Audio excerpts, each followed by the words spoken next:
Right, let's expand on this discussion with governance expert Sam Koma, Labour consultant Tony Healy, and the president of the Lotus Gardens, Atteridgeville and Saulsville Civic Association, Tshepo Mahlangu. Tshepo Mahlangu, right in front of me. Good morning. Thank you so much for joining us. Morning. Thank you. Morning. Thanks for coming in studio. And Dr. Sam Koma and Tony Healy on the Zoom platform. Good morning to you. Thank you so much for joining us in this discussion. Perhaps, Tshepo, let me start with you. I mean, the City of Tshwane has announced what it calls a bold point plan to claw back the embattled municipality from the brink of financial ruin. I mean, that statement yesterday, insofar as the debtors book is looking, and what Cilliers Brink had to say. What do you make of it? I mean, as you listened, what was going through your mind? Cilliers Brink is hallucinating. He's been given wrong script in the wrong place. The money has been stolen. There's 10 billion rand that went missing. No one was held to account. The Glad Africa scandal. Now they've reduced our capital city to a Stockfell. Why would they appoint the deputy mayor if the new mayor, Cilliers Brink, himself is not functioning? I mean, he's not serving the residents, he's serving his party. So we cannot have such a situation where they cry like babies, like we don't have money in the capital city. Whereas the money keeps on missing, no one has been held to account. I mean, recently, we've just heard that the MMC of Finance, Peter Sutton, he resigned, of which is a lie. They just push him away because they don't want to be accountable for the missing money that keeps on missing in that crime scene we called City of Tshwane. We call it a crime scene because they just keep on stealing our money and they're making us scapegoats as the residents. And the government is not saying anything. We are very much surprised. Provincial government, national government, it's tight-lipped on these issues of mismanagement of money. Money keeps on missing. Hawks are not saying anything. SIU is not saying anything. But when they come to the residents, they come very harder. They are contravening every section of the Constitution, and nobody's holding them to account. So we are having a government of this coalition, which is very toxic to the residents of Tshwane, because they are now collapsing the city. I mean, it's a shame to be associated with City of Tshwane, which is the capital city of South Africa. They've reduced it to a Stockfell, to a jumping castle. You know, it's just a joke looking at that administration claiming to govern, because they say where they govern best. But the city is on the brink of collapse because money is keep on missing. They are outsourcing everything, Mpo. Where have you seen the government that is outsourcing every service? The billing has been outsourced. Their residents, the waste management has been outsourced. The workers have been on strike for 4 months because they didn't get their salary increases. You know why? Because they have outsourced the services to the private companies of which they benefit unduly on those contracts. So they are not running the city, they have outsourced everything. So the money is going, it's redirected to those companies. Hence, there's a shortage of money in the capital city. We are not going to allow to be held accountable, whereas they don't want to be held accountable by the Constitution. Let's expand on the strike matter with Tony Healy as we speak to the impact. A lot of what we heard yesterday was the impact of the strike on the city, and how much that was almost backtracking on the plans of the city, and the finances also taking a knock as a result of that. As you analyze the impact of the strike, also just considering how service delivery has been quite appalling in the city of Tshwane, what do you make of this strike and what was agreed upon with workers to end it and really turn on a new page? Well, I think firstly the CCMA intervened and did an exceptionally good job in to some degree reconciling the city with organized labor under very difficult circumstances. They would tell you that the worry is on a broader scale the fact that we're starting to see collective bargaining being impacted upon by the courts, because there were really 2 cases last year, both of them in different spheres of government relating to multi-year wage deals not being able to be implemented in the final year. So yes, I think regarding the city more broadly, my area of so-called expertise is more on the labor relations side, but I think there's more to it than simply the strike. Illegal connections, etc. poor revenue management, poor supply chain management, amongst others. But there's no doubt that the strike itself really just was the straw that broke the camel's back from a financer's point of view. Yeah. Dr. Koma, as you listened to some of what was said yesterday, I mean, Tshepo here, sitting in front of me, spoke quite a great deal about the problems in the city, speaking to the issue of services being outsourced. And what we heard yesterday was how the tender system will be scrutinized and that there's a team that will look at how tenders are awarded and to who. But overall, the city of Tshwane itself has suffered quite a bit. What have you observed under the DA? I mean, Cilliers Brink spoke quite a bit about how the financial issues were inherited from the ANC. Just give us your sense. Yes. Good morning, Paul. Thank you for the opportunity. So what Tshepo has reflected on factually, it is correct. The city of Tshwane is on the brink of collapse financially. It is facing endemic operational problems that relates to issues related to asset management, its procurement management, but also its weak internal controls. It is sitting on 233 billion rands debt owed to it by customers, including high-end customers, which are your SOEs, government institutions and other state institutions. And also, it is true that there is 8 billion rand that is not being accounted for by the city, resulting from the tenders it awarded without having any document management in place. It is also a fact that in the previous financial year, the city also spent around 114 million rands on consultants to assist the metro to compile an asset register.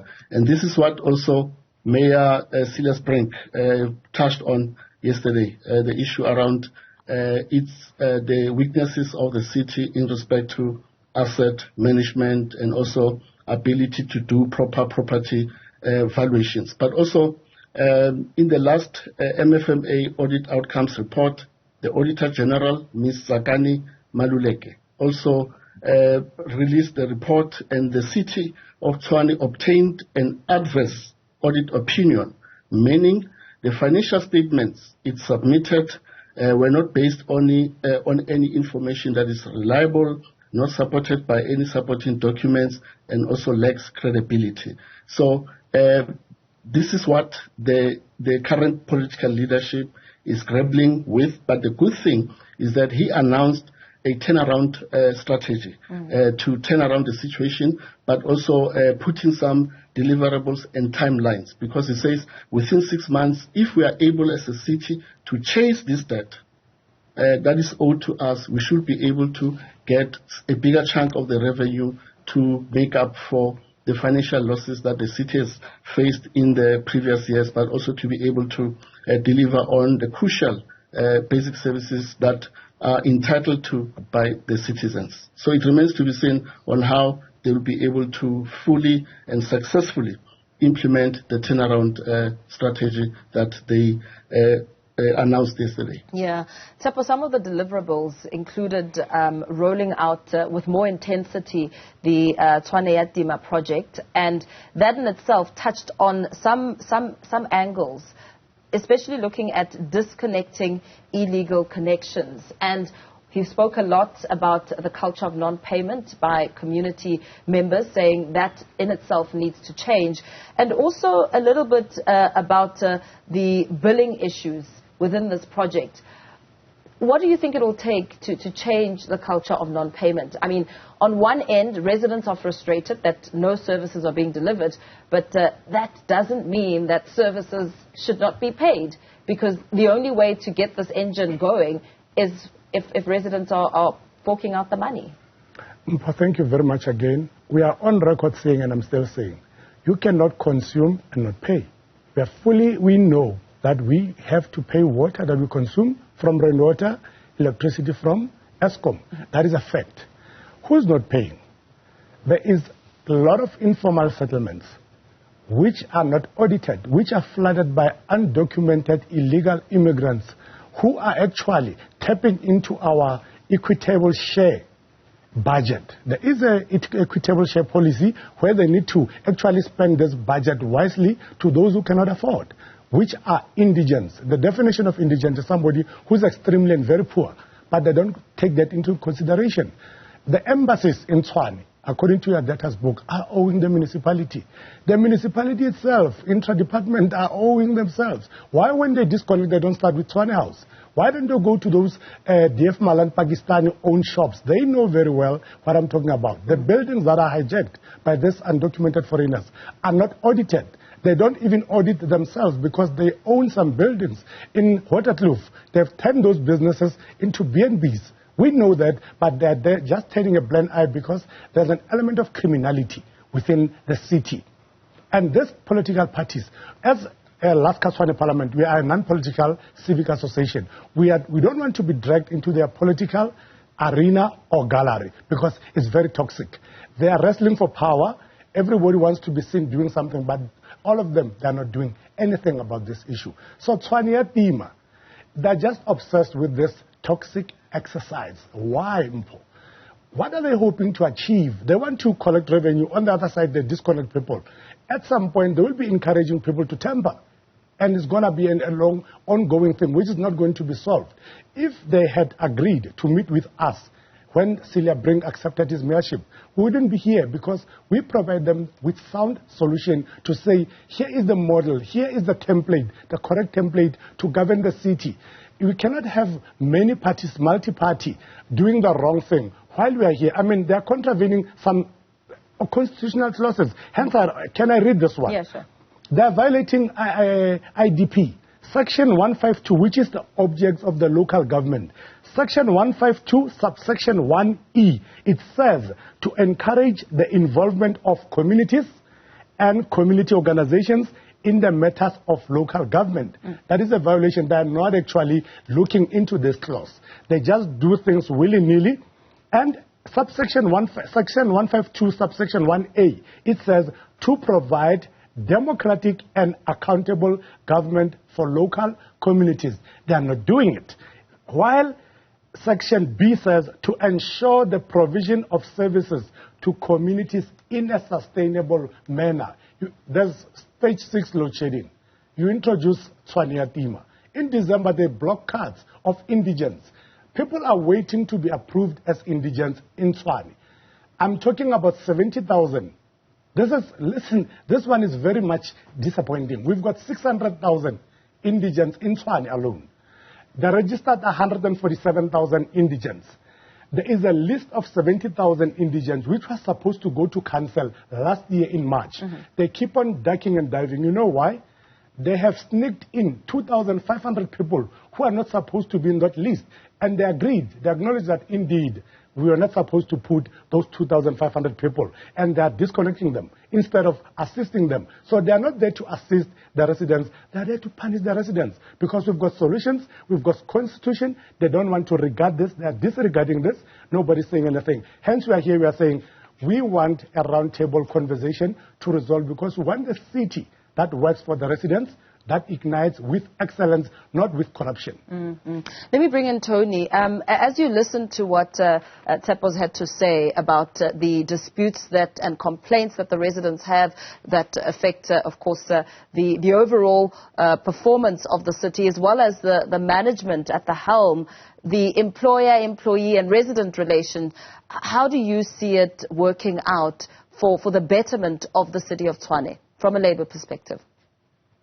Yes, so my expertise is not so much in the public administration sphere, but I think my observations from a Labour perspective, insofar as that is relevant, is that the city, the metro finds itself where it does for the reasons, for historic reasons, the financial distress, the degradation of infrastructure.